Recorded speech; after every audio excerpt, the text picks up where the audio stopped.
announced. And even by Washington standards, it was a dramatic week. The House launched an impeachment inquiry into President Trump over his request to a foreign leader to investigate the business dealings of Joe Biden's son. And with that, the 2020 presidential race has taken on a new dimension. Several Democratic candidates for the White House serve on Capitol Hill. It could play key roles in this process in the months ahead.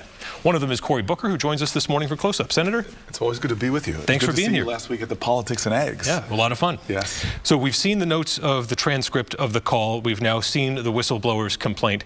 You attended one of the most prestigious law schools in the world. So can you explain this in layman's terms? Are there any laws that the president or his appointees broke, or what aspects of the Constitution do you believe he violated? Well, the president is endowed with, is given a massive public trust to use that office. We swear an oath to defend and protect the Constitution, and to use our office is not for our own personal gain, but to use it to further the interests of this nation.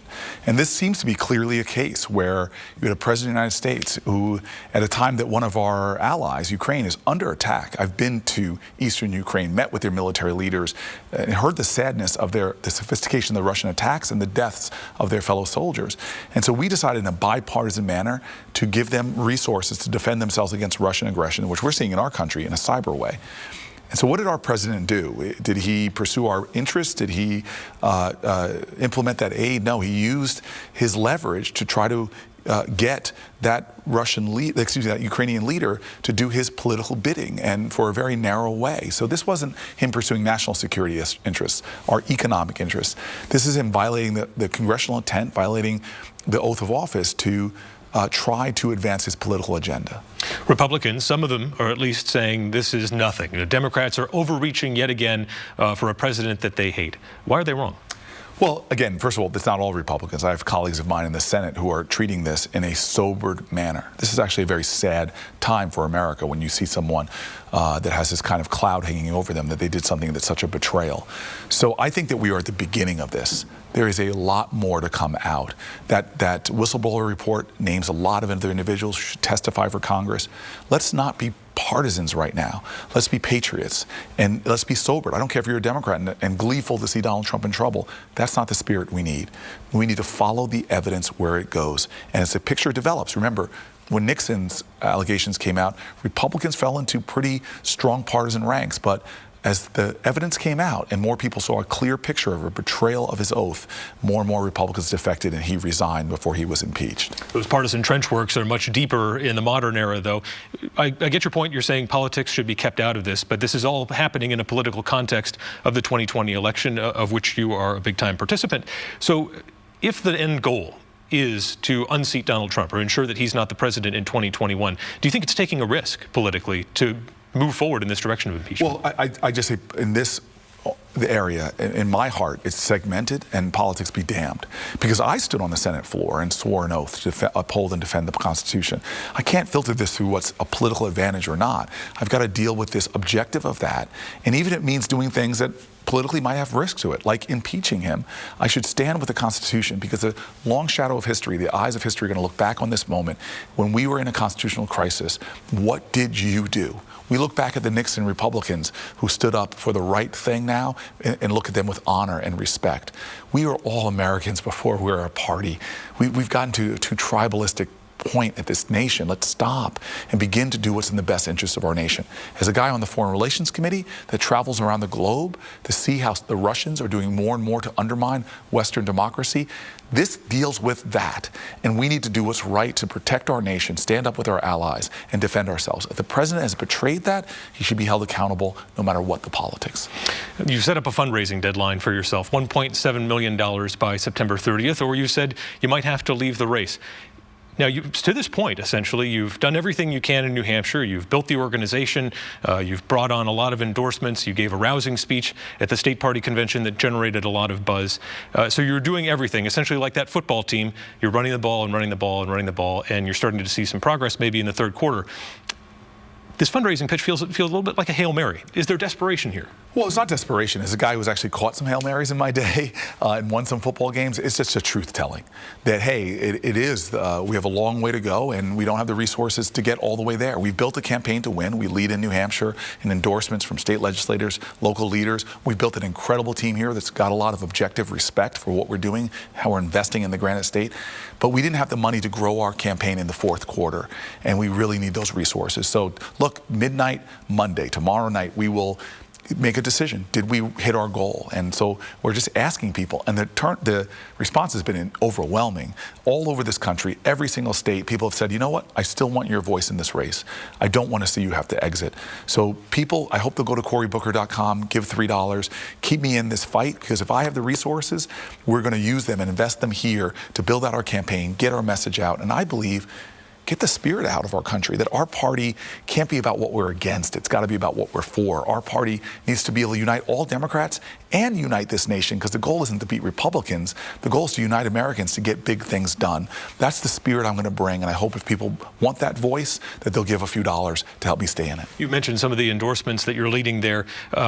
Clearly, the people who are paying lots and lots of attention to this race like you a lot. You're not yet to see that sort of build in the polls. Is there a marker where you need to see a certain amount of progress in polls here in order to make a decision in terms of whether your campaign is viable? Well, God, no, and this is why I love New Hampshire. I mean, they have basically said polls be damned. In fact, in our lifetime, every single person in the Democratic Party who's gone on to be president has always been way behind at the polls in this point. Long shots that New Hampshire, like Carter was barely polling at 1% now. New Hampshire sent him to the White House. He won here. You have people like Bill Clinton. He was the comeback kid here, thanks to New Hampshire, as well as Barack Obama, who at this point was almost 20 points behind Hillary Clinton, behind her in African-American votes. But this was one of those states, Iowa as well, that helped to propel him to the presidency. So we have lots of time.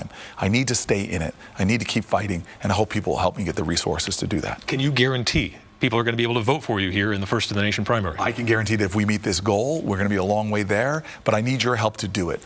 Everyone in New Hampshire has more influence over this race than they know.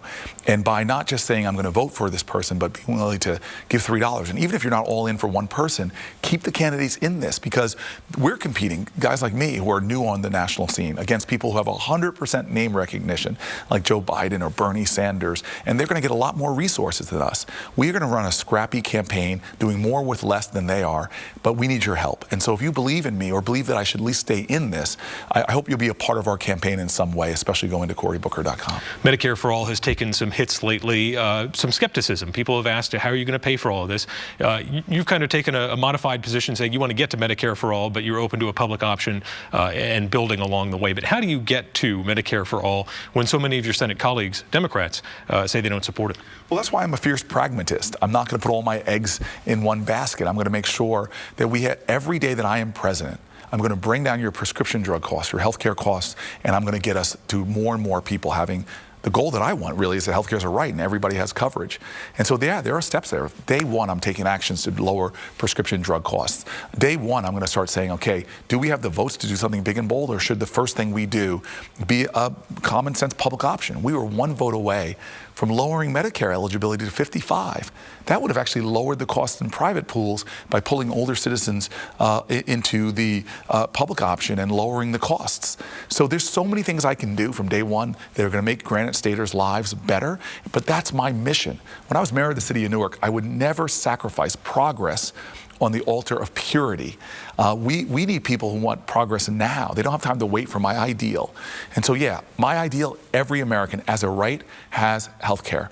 But in the meantime, I'm going to lower your costs. In the meantime, I'm going to expand a public option. In the meantime, I'm going to do the things on preventative care that we're not doing. Heck, food deserts, here, PFAS in the water. I mean, these are things I can do to help people before they get sick. So if you're a Granite Stater, one thing you're going to know about me, I'm a fighter. I'm going to make your lives better every single day. It may not be right away. We may not have the votes for the bold changes. I might have to wait till the midterm election till we can get some more senators elected. But I know the call in our country has to be certain basic things. If you're an American, you should have health care, great public schools, work with dignity that pays a living wage or more, and the ability to retire with security. These are some common sense things that should be a right to every American. On that pragmatic front, in terms of dealing with climate change, you said you're open to expanding the use of nuclear power. If there are going to be more nuclear power plants being built in this country, how do you ensure the environmental justice aspect of that those plants aren't sited in communities that typically bear the brunt of our energy needs and aren't impacting people's health? So the first time I heard somebody say they want to expand nuclear power, I was like, heck no. Look at Fukushima, look at Chernobyl. This is what we need to understand because it's a little different than the way you put it. Number one, right now, 50%, more than 50% of our non-carbon producing power is nuclear. So some presidential candidates want to get rid of that, and I'm like, what are you going to set us back? Places that have done it, like Vermont, they've gotten rid of some of their nuclear. They had to go back to be more dependent on coal. The crisis, the urgency, the danger is climate change. We can't step back before we go forward. Nuclear is going to have to be part of the blend for a while. But when you talk about new nuclear, this is what I want you to tell people, is that actually our science has changed a lot since the 70s and 80s, since they were building those plants. Next generation nuclear is out of science fiction. It's amazing. No risks for meltdowns. They don't, not only do they not have the kind of fuel rods and waste that these produce, but they actually have made times to take old fuel rods and to reuse them. There's incredible breakthroughs going on right now. And so we can't be a nation that's afraid of the future. We need to define the future through our innovations, through our research. I want to see climate breakthroughs on everything from solar to battery life storage, to ways to pull carbon out of the air that we're not doing right now with innovations in concrete that could actually pull carbon out of the air. I am a young candidate. I'll be the first ex-gener ever to be elected the president of the United States. It'll be a quarter century before I'm this president's age. And I'm telling you right now, I'm bringing new ideas, new energy, and I'm going to help this country not just embrace the bold possibilities of the future, but America, we're going to define it, and we're going to get there first. All right, Senator Booker, thank you for your time, and we'll be watching closely to see if that fundraising deadline is met at $1.7 million. Please.